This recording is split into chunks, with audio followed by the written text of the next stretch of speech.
Buenas tardes. En la presente clase vamos a hablar sobre los estilos de aprendizaje y el autor que he escogido para las investigaciones sobre este tema es Pablo Casau.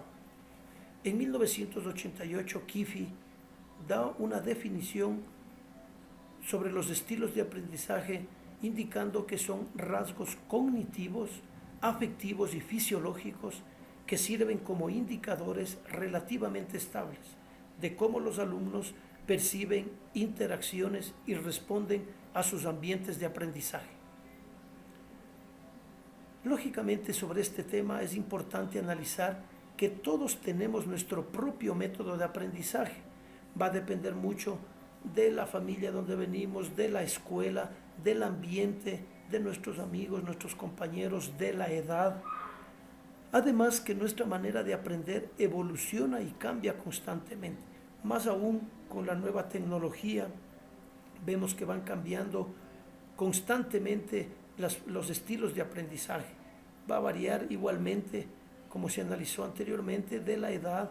No es lo mismo o va a evolucionar más rápidamente tal vez los niños que una persona adulta. Para Rita y Kenney Dunn, ellos analizan a las variables que influyen en los procesos de aprendizaje. Estas variables ellos analizan desde 5 perspectivas.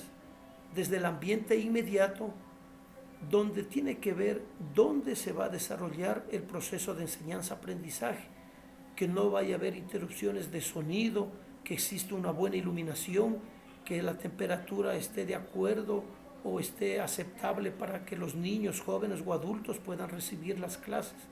Es decir, que exista un ambiente apropiado para que el proceso de enseñanza-aprendizaje sea el óptimo.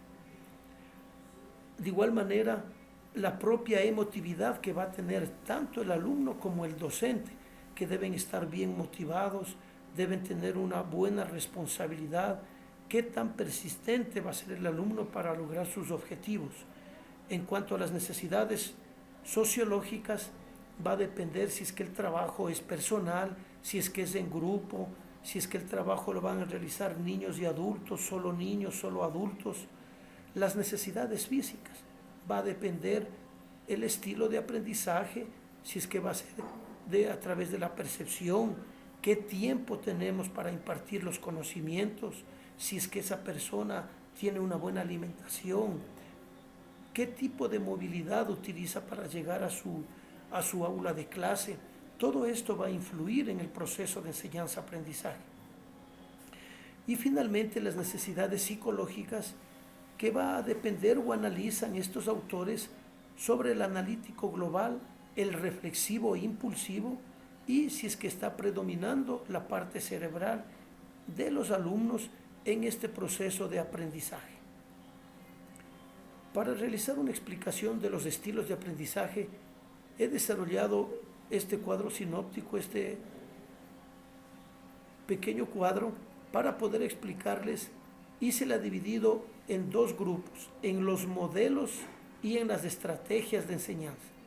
En cuanto a los modelos, vamos a analizar sobre los cuadrantes cerebrales, donde hablan sobre el cortical izquierdo, el cortical derecho, el límbico izquierdo y el límbico derecho. Esto es lo que tiene que ver con los cuadrantes cerebrales. En cuanto a los autores Felder y Silverman, que hablan sobre los modelos de los estilos de aprendizaje, ellos lo dividen en sensitivo-intuitivo, visual-verbal, inductivo-deductivo, secuencial-global y activo-reflexivo. Para otro autor, como Kolb, los modelos de los estilos de aprendizaje, él los divide en 4, en teórico, pragmático, reflexivo y activo. En cuanto a las inteligencias múltiples, aquí se habla sobre la inteligencia intrapersonal, interpersonal, musical, espacial, corporal, cinética, lingüística y la lógica matemática. Y luego con la programación neurolingüística, que analiza 3 campos: el kinestésico, el visual y el auditivo. Y finalmente los hemisferios cerebrales, donde para este autor lo divide en el hemisferio derecho y el izquierdo.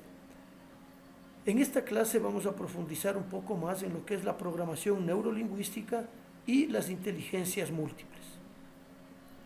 En lo que tiene que ver con el modelo de programación neurolingüística BAG, la forma como pensamos afecta a nuestro cuerpo y cómo usamos nuestro cuerpo afecta a la forma como pensamos. En este modelo predomina la parte visual, auditiva y la parte kinestésica. En cuanto a las actividades según el estilo visual, esta habla o tiene que ver con un estilo de aprendizaje a través de imágenes, dibujos, videos, carteles, tarjetas, etc. Es decir, que asimilan muy bien las imágenes, los gráficos, diagramas, videos y otros materiales de aprendizaje del mismo estilo, pero no son tan buenos estudiando con textos escritos.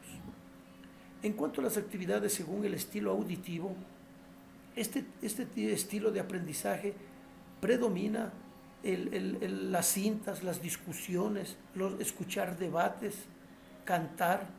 Estos estudiantes aprenden mejor cuando escuchan. También son buenos aprendiendo en clases en las que los profesores, los docentes, son muy buenos comunicadores. Las actividades según el estilo kinestésico, en cambio, predomina la enseñanza en los laboratorios, cuando se les hace dibujar en el campo, a través de movimientos, bailar, construir, es decir, aprenden haciendo, manipulando y tocando. Son los que suelen adoptar el enfoque más práctico. Necesitan estímulos externos para no perder el interés. En cuanto a las inteligencias múltiples, el autor que habla sobre este tema es Howard Gardner. Este autor habla sobre algunos tipos de inteligencia que lo vamos a analizar a continuación. En lo que tiene que ver con la inteligencia lingüística, el lenguaje es universal. Su desarrollo en niños es similar en cualquier cultura. La inteligencia lógico-matemático es la resolución rápida de problemas donde se manejan muchas variables y se crean hipótesis. En cuanto a la inteligencia espacial, es la capacidad para formarse un modelo mental de un mundo tridimensional. La inteligencia musical es la relacionada con los sonidos. La música es una facultad universal. La inteligencia corporal y kinestésica es la capacidad de resolver problemas utilizando el cuerpo, el movimiento.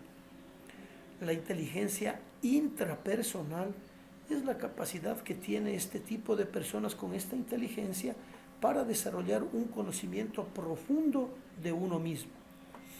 La inteligencia interpersonal, en cambio, este tipo de inteligencia es la capacidad para relacionarse con los demás, tomando como la empatía y la interacción social.